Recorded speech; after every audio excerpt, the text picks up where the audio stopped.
December 1944, outside Bastogne. The snow came in sheets and the mortars wouldn't elevate high enough. Sergeant Julian Hendricks stood in a frozen meadow watching his crew struggle with a problem that shouldn't have existed. The 81mm mortar had been designed to lob shells in a high arc, but the German positions sat on a ridgeline 2 miles away. Standard elevation gave them nothing. The shells fell short every time, and the Germans kept firing. Hendricks was a Kansas farmhand before the war, 29 years old, no engineering degree, no artillery school, just 8 months in North Africa, 4 in Italy, and now this, the Ardennes in winter, surrounded, supplies cut, and a weapon that couldn't reach the enemy. He looked at the mortar tube, then at the base plate, then at the bipod legs that held the assembly upright, and he thought about fence posts. The Ardennes offensive had begun 5 days earlier. December 16th, 1944. 3 German armies smashing westward through fog and forest, targeting the weakest section of the Allied line. 28 divisions, 200,000 men, the largest German offensive since 1940. Hitler had gambled everything on splitting the Allied front, driving to Antwerp, and forcing a negotiated peace before the Soviets reached Berlin. The attack caught the Americans by surprise. Eisenhower had thinned this sector deliberately, concentrating forces farther north for the drive into Germany. Only 4 divisions held an 80-mile front. When the Germans struck, they punched through in hours. Entire regiments were surrounded. Communications collapsed. Roads clogged with refugees and retreating soldiers. The 101st Airborne had been resting near Reims. Rebuilt after Operation Market Garden, fresh replacements, new equipment.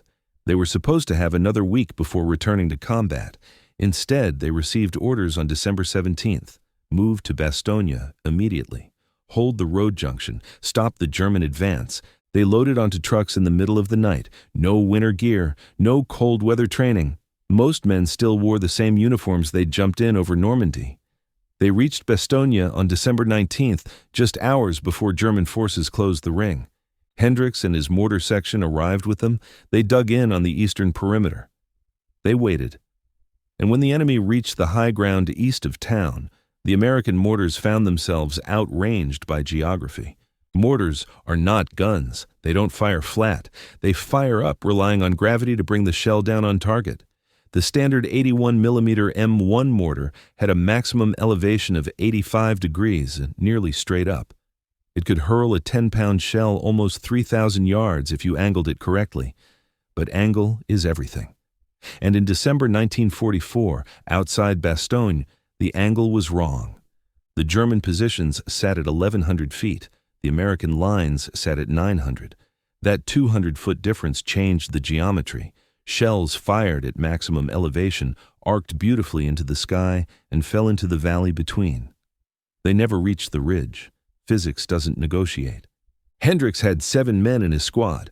Private First Class Robert Morrison from Ohio, Corporal James Wheeler from Georgia, Private Eugene Descoli from New Jersey, Private Thomas Reeves from Alabama, Private Harold Chen from California, Private Leonard Kowalski from Michigan, and Private Daniel Shaw from Maine.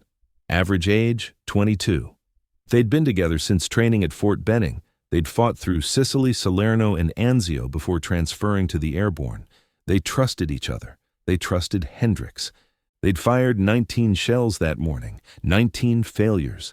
The company commander wanted suppressive fire on the German mortars. He wanted it now.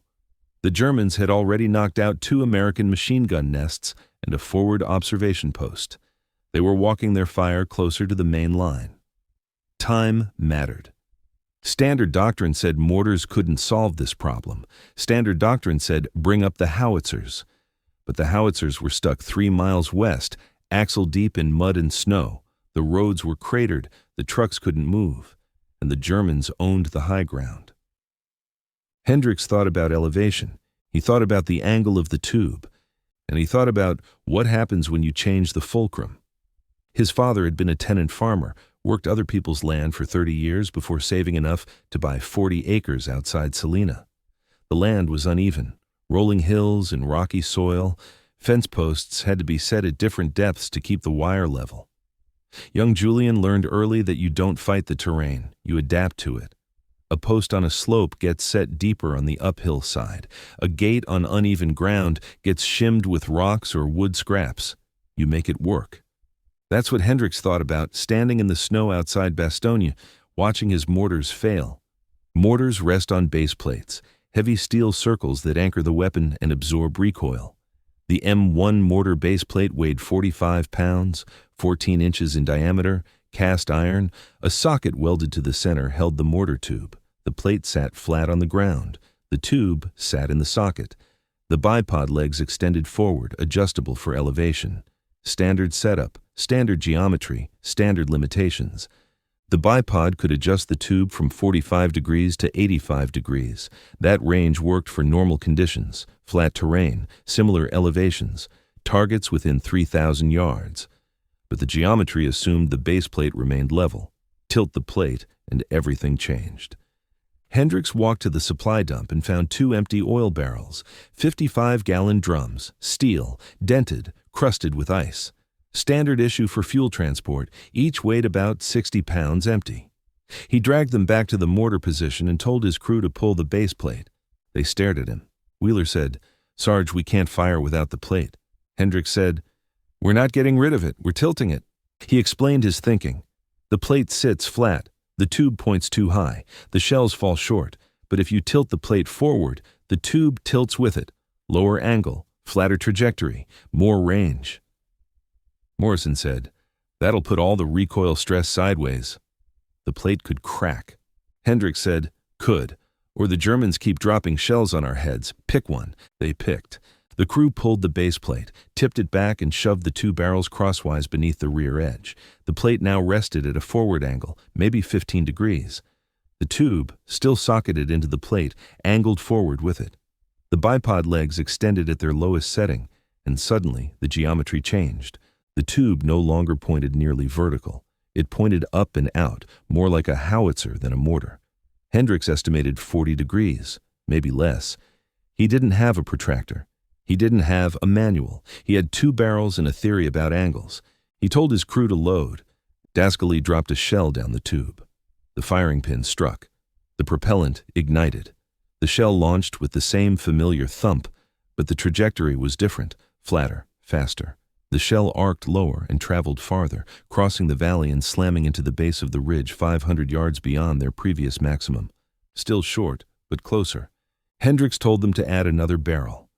They stacked a 3rd drum under the base plate, tilting it steeper. The tube angled even farther forward. Reeves loaded. Wheeler adjusted the bipod. Shaw checked the alignment. They fired again. The shell flew straight and true, clearing the valley and detonating on the ridgeline where the German mortars sat. Direct hit. Hendricks had just turned an 81mm mortar into a field gun. The principle was simple. Mortars depend on high-angle fire because their tubes are short and their propellant charges are fixed.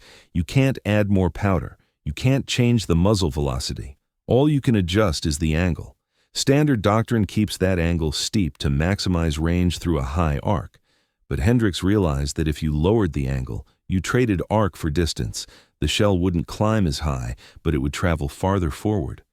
And if you lowered the angle enough, the mortar stopped behaving like a mortar and started behaving like a cannon. The crossed barrel trick worked because it changed the base geometry without modifying the weapon itself. The mortar tube remained intact. The base plate remained functional. The bipod still provided stability. But by tilting the entire assembly forward on a makeshift fulcrum, Hendricks effectively reduced the elevation angle by 20 to 30 degrees. That shift transformed the trajectory from a steep plunging arc into a flatter, more direct path. The physics are unforgiving. Shell flight depends on launch angle, muzzle velocity, and gravity. The 81mm M1 mortar fired its shell at roughly 700 feet per second. At 85 degrees, that velocity translated into maximum altitude with minimal forward distance. At 40 degrees, the same velocity translated into less altitude but significantly more forward reach. The shell spent less time climbing and more time traveling horizontally. Range increased by nearly 40%. The shell itself remained unchanged. The M43A1 high explosive round weighed 10 pounds, 4.8 inches in diameter, stabilized by fins, not spin, filled with 1.3 pounds of TNT. Effective casualty radius, 35 yards. The round was designed for indirect fire against infantry, light vehicles, and field fortifications. It wasn't designed for direct fire engagements, but it worked. The improvisation had risks. Mortars are not designed for low-angle fire. The base plate absorbs recoil vertically, not laterally. Firing at reduced elevation put lateral stress on the assembly. The barrels could shift, the plate could crack, the tube could jump loose, and if the crew misjudged the angle, the shell could strike the ground prematurely or skip unpredictably. Hendricks understood the risks. He fired anyway. Over the next 4 hours, his section launched 63 shells at the German positions. They adjusted the barrel stack between shots, adding or removing drums to fine-tune the angle. 3 barrels gave them maximum range. 2 barrels gave them medium. 1 barrel gave them incremental adjustment. They experimented. They learned. They adapted. They hit mortar pits, machine gun nests, and an ammunition cache. The Germans tried to adjust their fire, but Hendricks kept moving his position, dragging the barrels and base plate from one spot to another, firing 3 or 4 rounds, then relocating. The Germans couldn't fix his location. They couldn't suppress him, and they couldn't figure out how an American mortar was suddenly outranging their own. The German mortars on the ridge were 81mm Granite Werfer 34s, comparable to the American M1, similar range, similar shell weight, but the Germans had the high ground advantage. Their mortars didn't need modification to reach the American lines. Gravity worked for them. They could fire at standard elevations and still hit their targets. Hendricks's improvisation leveled that advantage. By lowering his firing angle, he compensated for the elevation difference. His shells flew farther forward, climbing less but covering more horizontal distance. The Germans lost their geographic edge. By mid-afternoon, German fire from the ridge had noticeably decreased.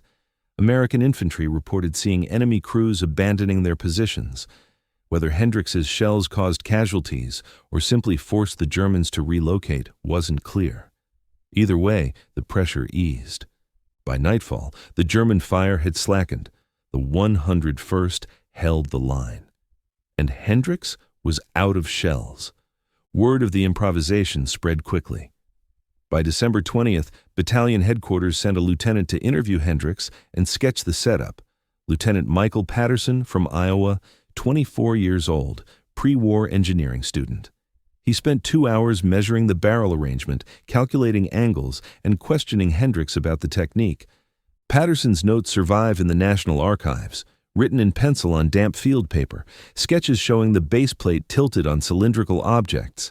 Measurements: approximately 15-degree tilt, 3 55-gallon drums, base plate angled forward.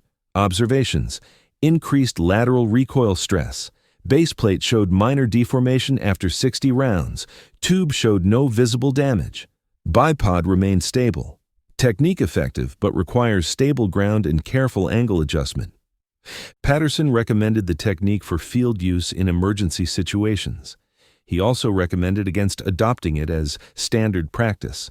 The risks to equipment and crew, he wrote, outweighed the benefits except when no alternatives existed. By December 22nd, 3 other mortar sections in the division were experimenting with the technique. Not all attempts succeeded. One crew used wooden crates instead of barrels, and the crates collapsed after 2 shots. Another crew angled the tube too steeply and cracked the base plate. A third crew achieved results similar to Hendricks, firing 41 shells at extended range before their tube developed stress fractures. But the principle held. Under the right conditions with the right materials, a standard infantry mortar could be converted into a makeshift field gun. The technique had limitations. Accuracy suffered. Mortars lack rifling, so their shells don't spin in flight. That makes them inherently less precise than howitzer rounds. Standard mortar fire compensated with observer corrections and bracketing fire. You fired a round, observed where it landed, adjusted, and fired again. At high angles, this worked. At low angles, it became harder. Shells fired at reduced elevation traveled faster. They spent less time in flight. That gave observers less time to track them. Impact points became harder to predict. Windage affected flat trajectories more than steep ones. A 5-mile-per-hour crosswind barely moved a shell at 85 degrees. The same wind could push a 40-degree shell 15 yards off target. Hendricks compensated by firing multiple rounds and walking the impacts onto target. He'd fire, observe, adjust the barrel stack slightly, and fire again. It worked, but it consumed ammunition. His 63 shells achieved results that might have required 30 under standard conditions. Efficiency dropped, but effectiveness remained. The technique also required stable ground. Soft earth or mud would let the barrels sink under recoil, changing the angle unpredictably. Snow was manageable if frozen. Wet snow was not. Hendricks had the advantage of frozen ground in December. The temperature held below 20 degrees Fahrenheit for the entire siege. The earth was solid. The barrels didn't shift. Other crews in milder conditions found the method unworkable. In January, a mortar section in the Vosges Mountains tried the technique on thawed ground. The barrels sank 3 inches after the first shot. The base plate tilted unevenly. The second shot went wildly off target. They abandoned the attempt, and the technique put stress on the weapon. After 90 rounds, Hendricks's mortar tube showed hairline cracks near the base. The base plate had deformed slightly, the socket no longer perfectly perpendicular. The weapon remained functional, but the damage was cumulative. Field armorers estimated the tube had lost 20% of its service life. In peacetime, the weapon would have been condemned. In combat, it kept firing. None of that mattered to the men in Bastogne. The siege lasted until December 26th. 10 days of encirclement, constant shelling, and close-quarters fighting in frozen forests. The 101st held. Patton's Third Army broke through from the south. The Germans withdrew, and Hendricks survived. He never wrote a report. The lieutenant's sketch reached division headquarters, but no formal documentation followed. The technique was filed as a field expedient, effective but not recommended. The Army didn't update its mortar manuals. No training films were produced. No doctrine changed. But soldiers talk. And soldiers remember. By January 1945, mortar crews across the European theater knew about the crossed barrel trick. Some tried it, some didn't. The technique worked best in situations where howitzers were unavailable and enemy positions sat beyond standard mortar range. Those situations were common in the Ardennes, less common elsewhere. As Allied forces pushed into Germany, artillery became more plentiful. Roads improved, supply lines shortened, the need for improvised solutions decreased. By March, the technique had largely faded from use. A few mortar sections in isolated positions continued experimenting. A crew in the Hürtgen forest used the method to suppress German bunkers on a hillside. A crew near Remagen used it to extend their range during the bridge crossing. But these were exceptions. Most crews returned to standard methods once circumstances allowed. Hendricks returned to Kansas in November 1945. He farmed wheat and corn for 32 years, bought 80 additional acres in 1953, raised 2 daughters, coached youth baseball, served on the local school board. He didn't talk much about the war. When asked, he described the cold and the snow. He mentioned Bastogne. He rarely mentioned the mortars. His wife, Mary, said he had nightmares for years. He'd wake up convinced he was still in Belgium. She said he never talked about what he'd seen, but she knew it stayed with him. She said he worked harder than any man she knew, as if staying busy kept the memories at bay. In 1978, a military historian researching improvised tactics in World War II found the lieutenant's sketch in the National Archives. Dr. Alan Friedman from MIT, specialist in field engineering and adaptive combat techniques. He was compiling a study on non-doctrinal innovations during the war. The sketch showed a mortar base plate tilted on cylindrical objects, labeled barrels or similar. The accompanying note read, Sergeant Hendricks' 81mm section achieved extended range by altering base angle, effective but not authorized. Friedman tracked down Hendricks and interviewed him by phone. The conversation lasted 47 minutes. Hendricks confirmed the details. He estimated the angle at 40 degrees. He said the barrels were empty oil drums. He said the idea came from adjusting fence posts on uneven ground. He said it worked until they ran out of shells. Friedman asked if anyone had ever recognized the innovation officially. Hendricks said no. Friedman asked if he'd received any commendation. Hendricks said he'd received a Bronze Star for actions during the siege, but nothing specific to the mortar technique. Friedman asked if he thought the Army should have adopted the method. Hendricks said he didn't know. He said it worked for him in one situation. He couldn't say if it would work everywhere. The interview was published in a Journal of Military History in 1979. Circulation: 1,200 subscribers. No major media picked it up. The story remained obscure. But the principle didn't. Modern mortar design has evolved significantly since 1944. The current M252 81mm mortar used by the U.S. military includes a more versatile baseplate and an extended elevation range. Engineers studied field reports from World War II, Korea, and Vietnam. They identified recurring problems: range limitations on uneven terrain, the need for lower-angle fire in mountainous environments, and the desire for direct fire capability in urban settings. The M252 can fire at angles as low as 45 degrees without modification. The base plate is reinforced to handle lateral recoil. The bipod includes a traversing mechanism for fine adjustments. The weapon weighs 90 pounds complete, 20 pounds more than the M1, but offers significantly more flexibility. And while no official Army document credits Hendricks, the design philosophy reflects lessons learned from improvised tactics in the field. The crossed barrel trick itself is no longer necessary. Modern mortars don't need it, but the idea behind it, the willingness to adapt a weapon beyond its intended role, remains central to military thinking. Soldiers improvise because circumstances demand it. Engineers respond because improvisation reveals gaps in design.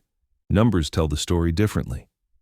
In December 1944, the 101st Airborne fired approximately 11,000 mortar shells during the siege of Bastogne. Hendricks's section accounted for 97 of them, including the initial 19 failures, less than 1%. But those shells, fired at unconventional angles, suppressed German fire at a critical moment. They allowed American infantry to reposition. They reduced casualties during a vulnerable phase of the defense. The broader impact is harder to measure. How many other crews used the technique? Division records are incomplete. After-action reports mention modified mortar fire in 3 separate incidents, but don't specify methods. Post-war interviews with veterans yield anecdotal accounts, but few specifics. One estimate suggests 20 to 30 crews across 3 divisions experimented with the technique during the Ardennes campaign. Total shells fired, perhaps 3,000 to 5,000. Total impact, unknown. What remains is the image. A Kansas farmhand standing in the snow, staring at a weapon that won't do what he needs and thinking about fence posts, thinking about angles, thinking about fulcrums and leverage and the stubborn geometry of war. He doesn't have the right tool, so he changes the tool. The mortars weren't designed for it. The manuals didn't authorize it. The doctrine didn't cover it. But the Germans were on the ridge, and the shells were falling short, and someone had to solve the problem. Hendricks solved it with 3 oil barrels and a willingness to break the rules. That willingness matters more than the technical details. War is not a controlled environment. Weapons malfunction, supply lines fail, terrain doesn't cooperate, the enemy doesn't behave as predicted. And soldiers, the ones actually fighting, have to adapt. They have to look at what they have, not what they wish they had, and make it work. Hendricks made it work. He didn't invent a new weapon. He didn't revolutionize tactics. He took an 81mm mortar and tilted it forward on a pile of barrels, and for 4 hours on a frozen afternoon in December 1944, that was enough. The broader legacy of improvised tactics in World War II is well documented. Soldiers welded armor plates onto jeeps, creating ad hoc armored cars. They modified bazookas to fire from buildings, compensating for backblast in confined spaces. They rigged flamethrowers to clear bunkers that grenades couldn't reach. They used Bangalore torpedoes as makeshift bridges. They turned mess kits into entrenching tools. They improvised constantly, adapting to circumstances that training never covered. The crossed barrel trick fits into that tradition. It wasn't elegant, it wasn't safe, it wasn't approved. But it worked when nothing else would. The German forces at Bastogne never knew why the American mortar fire suddenly intensified. They didn't capture Hendricks's position, they didn't recover the barrels. After the siege lifted, The barrels were left behind, anonymous steel drums half buried in snow. No one marked the spot. No one preserved the equipment. The technique passed into memory, carried forward by the men who saw it, tried it, or heard about it later. Hendricks himself never claimed credit. He didn't seek recognition. When Friedman called in 1978, Hendricks said he'd just been trying to keep his crew alive. He said the Germans had the high ground and the Americans needed to hit back. He said the barrels were there, so he used them. He said any sergeant would have done the same. That pragmatism defines the story. There was no dramatic revelation, no moment of inspired genius, just a sergeant looking at a problem, considering the tools available, and choosing an unorthodox solution, because orthodox methods had failed. The mortar fired, the shells reached the ridge, the Germans pulled back, and the line held. That's the outcome. That's the result of one man's refusal to accept that his weapon couldn't do what the situation required. The story endures not because it's extraordinary, but because it's representative. Every war produces 1,000 variations of the same improvisation. Soldiers modify, adapt, and repurpose. They find ways to make inadequate tools adequate. And occasionally they discover something that changes how the tools are designed going forward. Hendricks didn't change the war. He didn't change the outcome at Bastogne. The 101st would have held regardless. Patton would have arrived. The Germans would have withdrawn. The strategic picture was already set. The Allied advance would continue. Berlin would fall. The war in Europe would end in May. But for 7 men in a frozen field, the crossed barrel trick meant they could fight back. They weren't helpless. They weren't pinned. They had a way to reach the enemy, and that mattered. Not in grand strategic terms, not in the history books, but in the immediate, tangible reality of survival. That's the scale that matters. Not the war, not the battle, the moment, the single problem that needs solving right now with the materials at hand before the next shell lands. Hendricks solved his problem, and in doing so, he added one small thread to the vast, chaotic tapestry of improvisation that defines ground combat. The snow kept falling. The war ground on. Hendricks and his crew packed up the mortar, left the barrels behind, and moved to the next position. They didn't know they'd done anything noteworthy. They'd just done their job, using whatever worked. Decades later, researchers would find the sketch. Historians would note the innovation. Engineers would study the principle. And the story would surface briefly in a journal read by specialists and students.